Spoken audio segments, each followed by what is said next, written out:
కరీంనగర్లోని PMJ jewellery షాప్లో కాల్పుల ఘటనపై దర్యాప్తు కొనసాగుతోంది. ప్రత్యేక పోలీసు బృందాలు దొంగల ముఠా కోసం గాలిస్తున్నాయి. పరిసర ప్రాంతాల్లోని అన్ని సీసీ కెమెరాలను పరిశీలిస్తున్నారు పోలీసులు. ఇప్పటికే కీలక సీసీ ఫుటేజ్ పరిశీలించారు.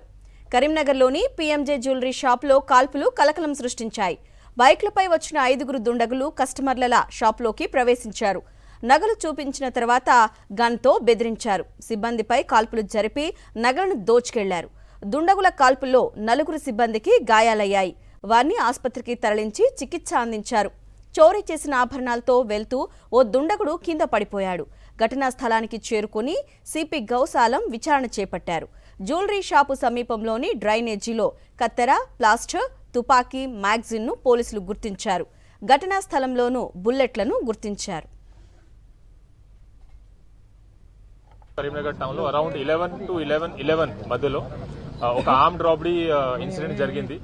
దీంట్లో total 5 accused along with pistols వచ్చారు. ఇక్కడ కరీంనగర్ డిస్ట్రిక్ట్ టౌన్ లో ఉన్న పీఎంజే జ్యువెలర్ షాప్ లో ఇది ఆర్మ్డ్ రాబరీ ఈవెంట్ జరిగింది. దీంట్లో ఫస్ట్ 1 అఫెండర్ వచ్చి ఎంక్వైరీ చేశారు జ్యువెలరీ గురించి. ఆ తర్వాత ఇన్ పేర్స్ ఆఫ్ 2 మిగతా 4 కూడా వచ్చారు. మనకి సీసీటీవీ చూస్తే 5 లో 4 పర్సన్స్ కి ఫేస్ కూడా అన్కవర్డ్ ఉంది కాబట్టి ఫేస్ కూడా కనపడింది. దీని ప్రకారం మేము ఇన్వెస్టిగేషన్ చేస్తున్నాము, వాళ్ళకి ఐడెంటిఫై చేస్తున్నాము. ఇక్కడ వచ్చిన తర్వాత వీళ్ళు ఇక్కడ ఉన్న గార్డ్ కి గన్ పాయింట్ లో హోస్టేజ్ చేసి రాబరీ స్టార్ట్ చేశారు. మధ్యలో sales manager other team members they try to over power them. Over power జరిగినప్పుడు వీళ్ళు పానిక్ అయి ఫైరింగ్ చేశారు. టోటల్ 5 పిస్టల్స్ ఉన్నాయి. 4 మనకి కార్ట్రిజ్ దొరికింది.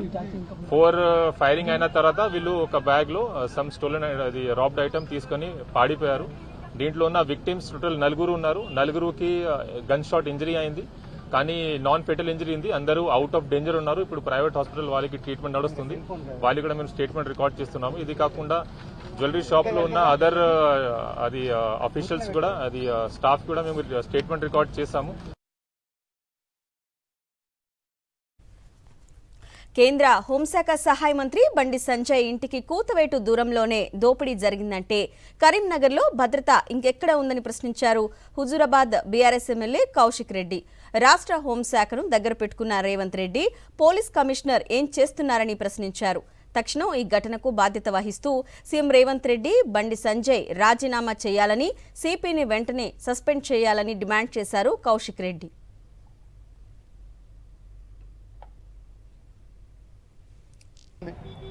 ఏం చేస్తా ఉంది ప్రభుత్వం నేను అడుగుతా ఉన్నాను.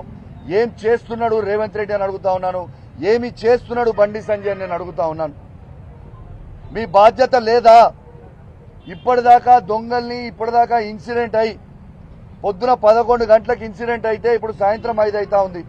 ఇప్పటిదాకా ఒక్కరిని కూడా పట్టుకోకుండా వాళ్ళు ఇన్ని గంటల సమయం మీరు టైం ఇస్తే వాళ్ళు దాటి పోరా అని నేను అడుగుతా ఉన్నాను. ఇలా సిపి గారు ఏమి గట్టి వీక్తుండా కరీంనగర్లో నేను అడుగుతా ఉన్నాను. ఇదే సిపి గారిని నేను అడుగుతా ఉన్నాను, మీ బాధ్యత కాదా? ఇలా మీ ఇంటి కూతవేట దూరంలో, కమిషనరేట్ కూతవేట దూరంలో ఫైరింగ్ ఇన్సిడెంట్ జరిగి ఇలా కోట్లాది రూపాయల దొంగతనం అయితే ఇలా 4 ప్రాణాలు ఇలా ఫలంగా పెట్టి ఇలా దీనికి బాధ్యత వహిస్తూ ఖచ్చితంగా బండి సంజయ్ గారు రాజీనామా చేయాలి, ముఖ్యమంత్రి రేవంత్ రెడ్డి గారు రాజీనామా చేయాలి, సిపి గారిని వెంటనే సస్పెండ్ చేయాలని చెప్పి నేను డిమాండ్ చేస్తా ఉన్నాను.